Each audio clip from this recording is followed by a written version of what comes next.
pieces. Let me tell you how embarrassing crumbles. is this, that the guy that played in a movie called Harvey Milk is starting to get to a point that he thinks it's losing credibility. Oscar-winning A-lister Sean Penn blasts Hollywood's timid and artless gay agenda. What? This is not a Kevin Sorbo. This is not a Gina Carano. No. This is Sean Penn. This is elite Hollywood. What? Sean Penn criticized Hollywood's current approach to casting, stating it could not happen in a time like this. It's a time of tremendous overreach.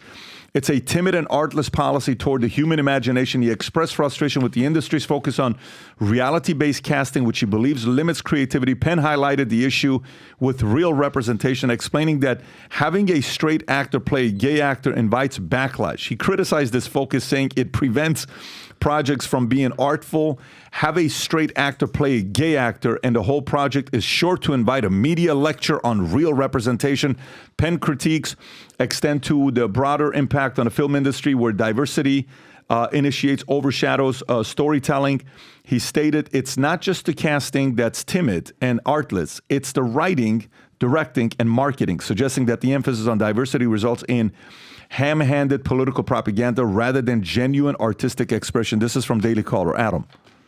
Well, it's just, we saw after the debate when Van Jones was like, yeah, I love this guy, but this can't be done.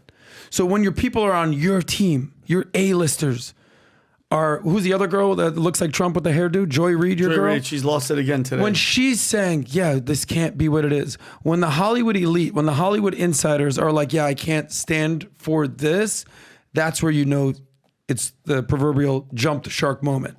When the Sean Penns of the world, when the Mark Wahlbergs of the world are like, yeah, I can't do what's going on here. And we've seen what's going on in Hollywood. We talked about this before. When DEI takes over and the Snow White and the Seven Dwarves movie comes out, and they're like, well, we can't just actually literally have seven dwarves because we got to diversify and equity and inclusion. And that's why they got tall, short, fat, round, black, white, what? Like, no, you just like, there's not that many opportunities for dwarves out there. And then so there's you show this picture out here. Those are the seven dwarves. You got the tall guy, you got the short guy, you got the gay guy, the black guy. It's like, there's one dwarf. And then like one, so funny. And then like a Mexican short guy. But this is what is you that get. Rob? Oh no, my bad. This is what you get when you try to manufacture and check all boxes. There's a new term. We talk about the equilibrium. How like every 4 to 8 years, America gets bipolar because like, yeah, we tried Trump, not with Trump. We tried Biden. No, that ain't it. Let's get back to Trump here, and then this will happen here. But at least we have the ability to have buyer's remorse. With these corporations and Hollywood, when they put in these DEI checklists, manufactured things for movies. That's when the Little Mermaid, she's black now. Snow White, she's Latina now. So there's a new term out there. There was a term out there when you're whitewashing history, right? The Native Americans were whitewashed out of history. Great, we get it. Like now there's a new term they're calling blackwashed, where Denzel Washington, he's now he's getting Gladiator? a little bit of backlash because he's playing apparently the Emperor of Rome, whatever the thing is. I might not be right. It's Gladiator too. Okay, was that what it was? But it turns out there was no black Emperor of Rome. Like it just wasn't a thing. So now the backlash that you're getting is where white people who have been, the patriarchy are like, yeah, I don't know what's going on here. This is a term I've never even familiar with. Blackwashing history, or you're feminizing history. It's the equivalent. This is like I just thought of this. It's the I used how the Democratic Party is a sinking ship like the Titanic. It's the equivalent at these times. What do they say when something's happening? Women and children first. Now it's men first, especially if men are pretending to be women, you can come first. Yeah. It's just a complete flip-flop, and the equilibrium will basically show that this is not what it's going to be. I think I've said my piece here, and I think when you try to make a portrayal and you're trying to, be equal, and yet you have these societal forces out there that are forcing you to fake it, it ends up looking weird. There are, the Gladiator movie, I can't comment on Gladiator 2 and who's running it and who they're doing this, but if they're trying to make it authentic to history, you know what? The emperors were Italians, basically by our current current demography.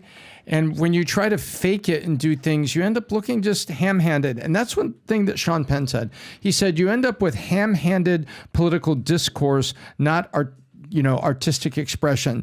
And if you're going to do a period piece, and a period piece in Hollywood terminology is a film placed at a time and period with authentic, structures, makeup and wardrobe to portray the realities of that period. It's a period piece. It's Renaissance.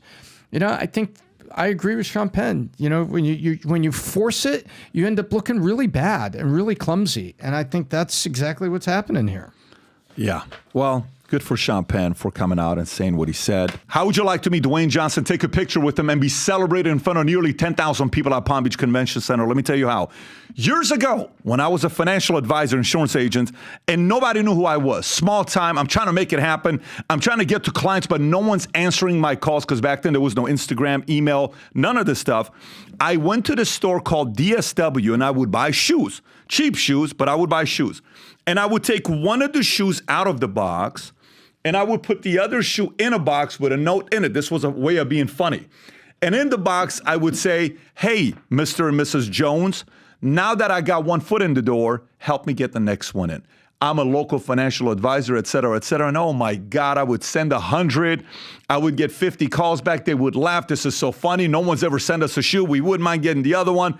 20% would say, this is so funny that we're willing to listen to you. And I'd go to their house and I would do business with them. Now think about today. This story I'm telling you, this is 2001, 2002.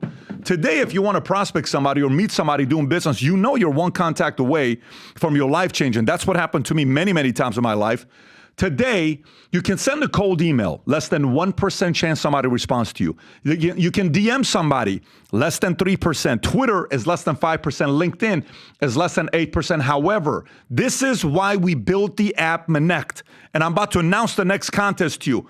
On Manect app, you download the app, you send a message, but you pay for the other person to get back to you in a text, in a video, or 15-minute FaceTime call. 94% chance they respond to you on the app. That's Manect's numbers. Changing people's life, creating ways for people. There's one guy that's buying buildings that were former strip clubs and turn them into rehabilitation centers. There's a guy that's raising millions of dollars just through Manect. There's a guy that's sitting there talking to others about business ideas, HR question, marriage question, relationship questions. But here's the latest contest with Manect, if you haven't downloaded it yet. The last contest we announced, we had a massive party, dinner. We came down here, had cigar, did a podcast together pretty much for 6 hours. We were together. This next one here, we have a new contest announced from July 1st, and it goes to the end of the month in the month of August. Here's how it works. The winner, the top winners of the different categories, there's 5 categories. You get on the stage at the Vault Conference. You got to buy the ticket yourself. On stage in front of 5,000 people. The winners get a championship belt. The winners go to the back and get a chance to meet Dwayne Johnson and take a picture with him. The winners get invited to a private CEO lounge at the conference. They're invited to my suite, and a sprinter will come and pick you up. You come back to my suite. We'll have a nice hour and a half conversation to get a strategy session together. And then obviously, while you're at the Vault Conference, you'll be with everybody else. The last one was such a big hit, but here's how the contest works. Lightweight category, you have 5 categories that you're not performing in. Total completed Manects, total unique Manects, total reviews, unique reviews, and money earned. The one on the left shows how many you've done. The one on the right shows where you rank in it. Lightweight is people who have never used Manect before as an expert. Right now, first place will be Stephen Hamill, then Carolyn Ariano, and that's for lightweight. Go to middleweight, Rob. Middleweight is people that are experts who have done 1 of 50 Manects. These guys are all competing against each other.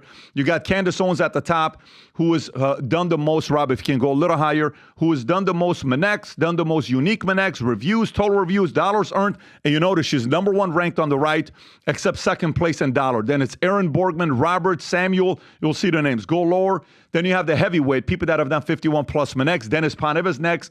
First, then it's Calvin, then it's Dustin, then it's Chris Cuomo. Go lower, then we have the home team, which is Vinny at the top, then it's myself, then Tom. Then users, people that are asking questions. You download the Manect, you've never done it before, you simply ask people questions. Total Manects, total unique experts you ask questions of, total dollar spent, total reviews, Manects made public, whoever does the most, they win. And at this point right now, it's Armstead King, then it's Clinton Breve, then it's Chandler C. And if you go below, then you have the existing users who have done Manect before. At the top is Jeanette, Garibian today, then it's Kyle Starr, and the list goes on. Anyways, if you want to be in the right environment and use the app to Manect and connect with others, Manect is slowly becoming the #1 app on social media for networking where people actually get back to you. So if you want to compete in the next contest, download the app, start Manecting today, and go on Manect.com. Look at the Leaders Bulletin to see where you rank because it updates on a daily basis. Looking forward to seeing you compete for this next Manect contest. So if you like this clip and you want to watch another one, click right here. And if you want to watch the entire podcast, click right here.